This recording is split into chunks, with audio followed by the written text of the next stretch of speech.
Olá a todos, muito bem-vinda, muito bem-vindo. Aqui quem fala é o mediador Lucas Estrela, mediador de Geografia do Polo de Natividade, e o tema dessa aula é fontes de energia no Brasil. Eu imagino que você que esteja assistindo essa aula hoje seja muito interessado sobre esse tema, afinal de contas, ele não está presente só no vestibular, né? Ele está presente também na nossa vida cotidiana. E é sobre isso que a gente vai tratar na aula de hoje. Bom, a gente vai iniciar nossa aula hoje fazendo uma pequena diferenciação entre matriz energética e matriz elétrica, o que geralmente é objeto de muita confusão entre os alunos. Então é bastante importante a gente pontuar essa diferença para você fazer a sua prova do vestibular com segurança e não errar isso. Então, vamos começar. Matriz energética e matriz elétrica não são sinônimos. Muitas vezes a gente é levado a acreditar que são coisas iguais, mas na verdade não são, né? A gente deveria imaginar a matriz energética como um guarda-chuva, né? Como um armário. Vamos tentar imaginar, né, a matriz energética como um armário. Um armário ele é composto por várias gavetas, né? Portanto, a matriz energética seria o todo. A matriz energética representa a totalidade das fontes de energia, ao passo que a matriz elétrica é uma das gavetas, né? Ou seja, é um tipo de energia entre tantas outras que compõem a matriz energética. Beleza? Agora que a gente já sanou nessa dúvida, essa questão, a gente já pode partir para o próximo slide, onde a gente define basicamente quais são os tipos de fonte energética que compõem a matriz energética, né? A gente vai ter aí a energia hidráulica, que é a energia causada e formada pela ação das águas. A gente tem a energia solar, né, que é a energia proveniente do sol. A gente tem a energia eólica, proveniente dos ventos. A gente também tem a energia nuclear, né, energia formada a partir da queima de combustíveis fósseis, como o gás natural, o petróleo, o carvão, né? Então eu trouxe esse esquema para você dar uma olhada, porque a gente consegue perceber que tanto uma quanto outra fazem parte da matriz energética, né? Essa interseção aí no meio significa o quê? Que tanto um círculo quanto o outro fazem parte da matriz energética. Só que, né, a gente consegue perceber que o círculo azul diz respeito às fontes renováveis, né? Ao passo que o círculo laranja representa as fontes não renováveis. Agora eu convido você a gente tentar entender um pouco melhor como funciona, né, essa questão das fontes renováveis de energia e das fontes não renováveis. Então, um ponto de atenção que é bastante interessante da gente, né, elaborar nessa aula é justamente a capacidade da energia de retornar ou não para a natureza, né? Portanto, a fonte de energia renovável é a fonte que é capaz de fazer esse retorno para a natureza a curto prazo após ela ser extraída. Esse tipo de energia renovável, ela gera um menor impacto para o meio ambiente, né? Ela é a chamada de energia limpa. E a gente tem alguns exemplos aqui, né? O vento, a água, a radiação solar. Esses podem ser alguns exemplos de fontes de energia renovável, ou seja, energia que depois de um tempo ela naturalmente vai voltar para a natureza, vai voltar para o lugar de onde ela foi retirada. A gente também tem as fontes de energia não renováveis, que ao contrário das outras, né, das energias renováveis, elas são incapazes de retornar para a natureza após serem extraídas. E geralmente esse tipo de fonte de energia gera um maior impacto para o meio ambiente, né? São as chamadas energias poluentes. A gente tem aí como exemplo, nesse slide, o petróleo, o gás natural e o carvão mineral, que são os principais combustíveis fósseis que a gente tem hoje dentro da matriz energética. Agora eu resolvi trazer, pessoal, um quadro da matriz energética no Brasil nos dias de hoje, né?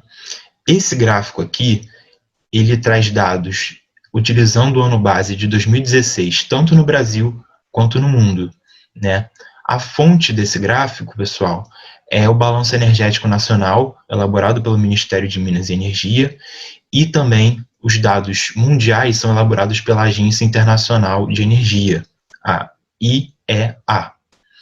E através desse gráfico, a gente consegue perceber que o Brasil está anos-luz à frente, né, tá muito tempo, tem uma distância muito grande entre o Brasil e o resto do mundo no que se refere à utilização de energias renováveis.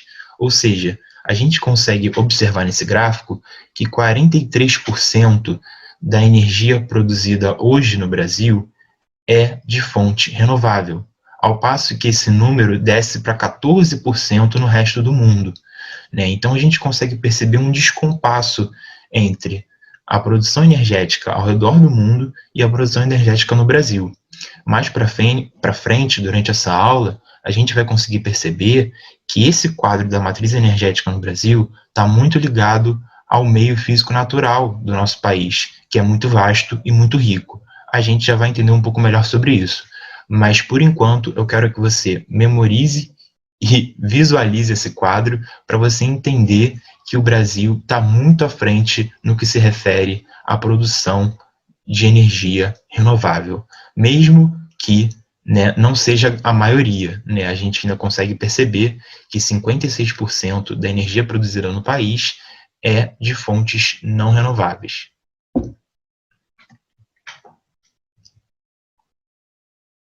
Seguindo um pouco a nossa aula, quando a gente muda o cenário de matriz energética para matriz elétrica, esse descompasso ele se torna cada vez mais evidente.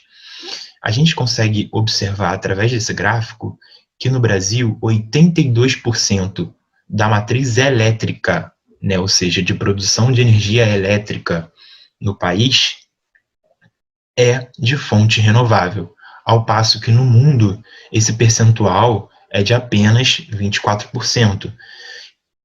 Vale salientar, pessoal, que do total da produção de energia elétrica no Brasil, 65% corresponde à energia hidráulica, ou seja, desse 100% de energia, né, produzida, energia elétrica produzida no Brasil, 65% corresponde à energia proveniente das forças da água, da força dos rios, né, propriamente ditos. Porque aí a gente tem, né, a força também dos oceanos e dos mares, mas essa é um outro tipo de energia, né, uma outra matriz energética. Aqui a gente está falando especificamente da energia produzida pelos rios, né, pelas águas dos rios. Portanto, 65% desse total corresponde à energia hidráulica, né, novamente trazendo aqui dados do Balanço Energético Nacional e da Agência de Energia Internacional. Então a gente consegue perceber, quando a gente fala de energia elétrica, que majoritariamente a gente fala no Brasil de energia hidrelétrica, de energia formada, né, a partir da ação da água, dos rios. Bom, agora falando um pouquinho, né, sobre essa questão da energia hidráulica no meio físico natural brasileiro, eu trouxe esse mapa aqui para a gente analisar os macrocompartimentos hidrográficos do Brasil, né? A gente consegue perceber que o Brasil tem 6 macrocompartimentos hidrográficos, a saber, a bacia do Amazonas, a bacia do Tocantins-Araguaia, a bacia do Paraguai, a bacia do Uruguai, a bacia do São Francisco e a bacia do Atlântico Sul, que é a bacia, né, que nós aqui no Rio de Janeiro estamos submetidos e que perpassa grande parte do litoral brasileiro. Bom, esses macrocompartimentos, né, hidrográficos do Brasil, como a gente pode perceber através do mapa, eles recortam praticamente a totalidade do território brasileiro. E eu trouxe um dado que corrobora essa minha afirmação.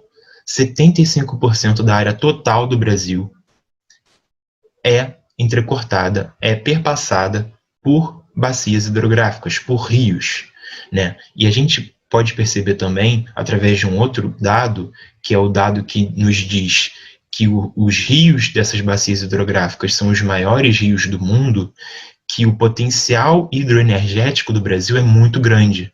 Ou seja, a gente tem uma capacidade de produzir energia através de rios muito grande, como a gente pôde perceber no slide anterior, onde 65% da produção de energia elétrica no Brasil hoje é restrita às hidrelétricas, né, às usinas hidrelétricas.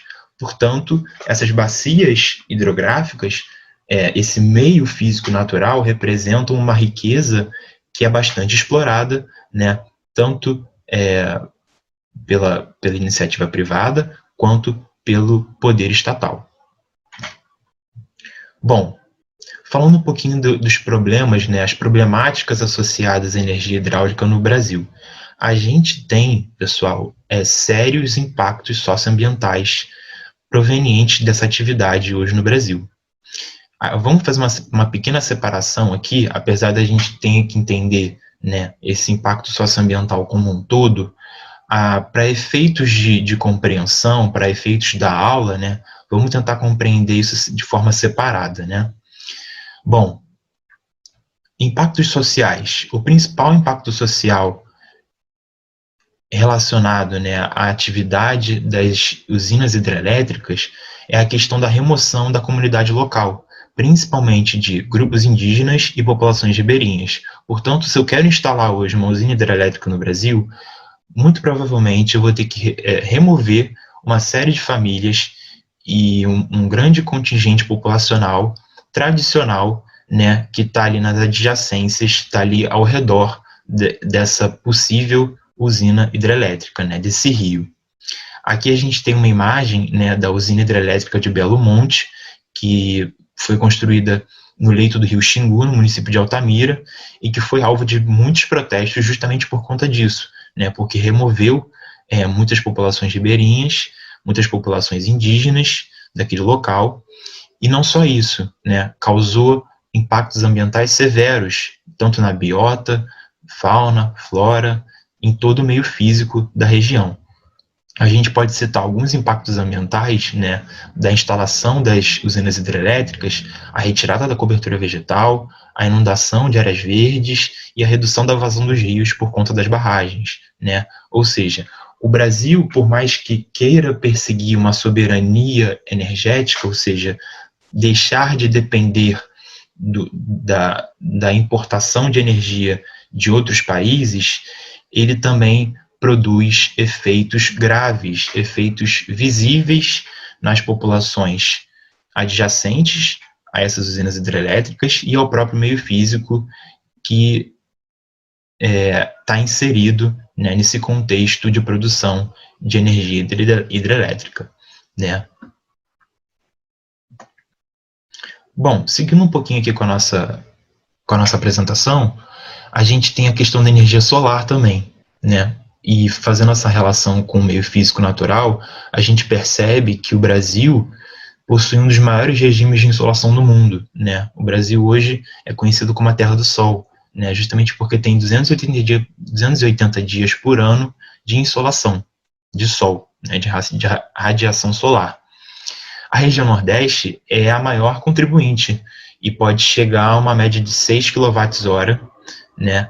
O que a gente pode perceber através desse mapa que eu trouxe aqui, onde a gente percebe que em algumas partes do Brasil a insolação chega a uma média diária de até 8 kWh, né? Quer dizer, uma média de 8 horas por dia de sol, né?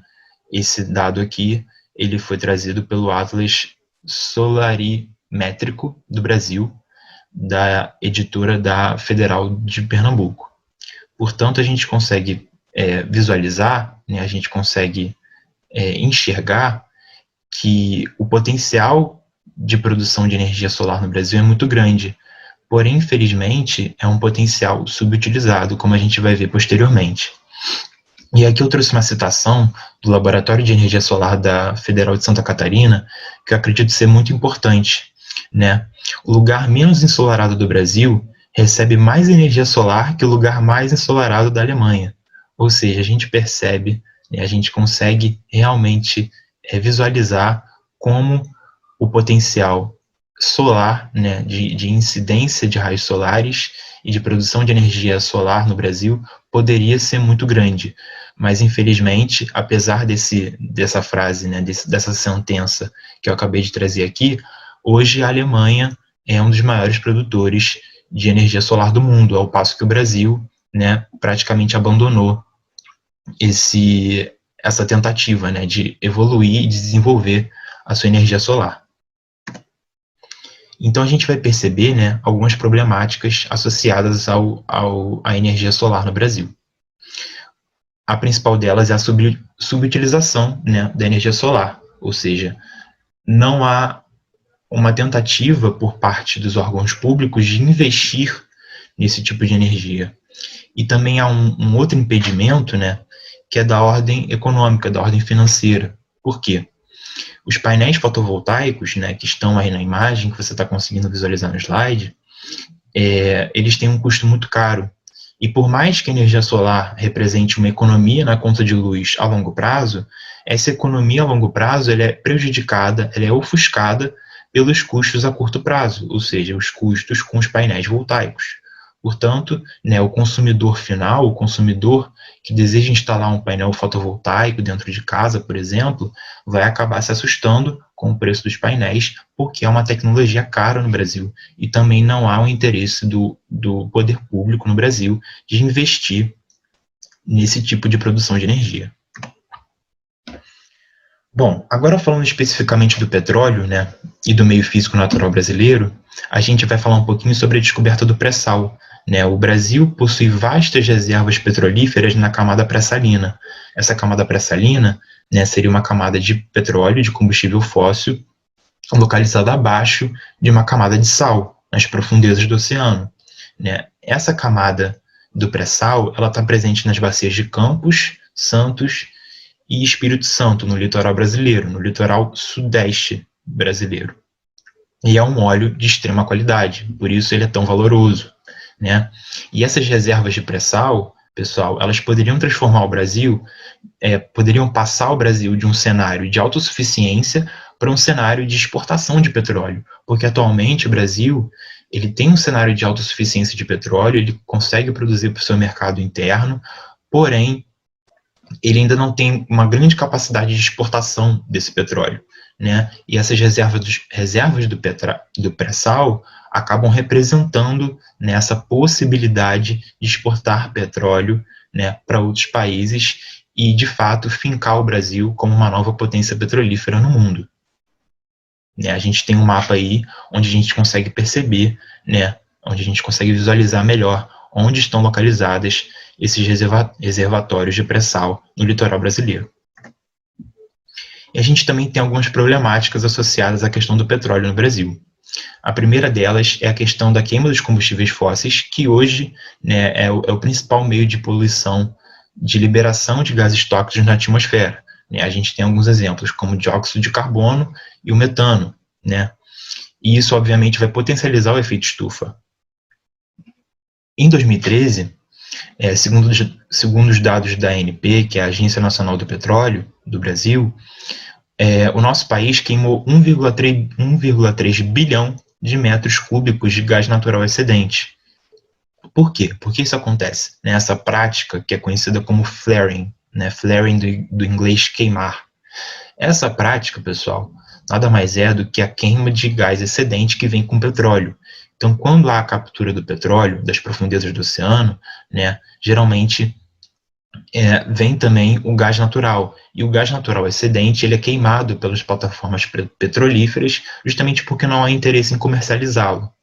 Portanto, essa prática, que é conhecida como flaring, é a principal causa, né, hoje, uma das principais causas, na verdade, de poluição atmosférica que a gente tem hoje no nosso país.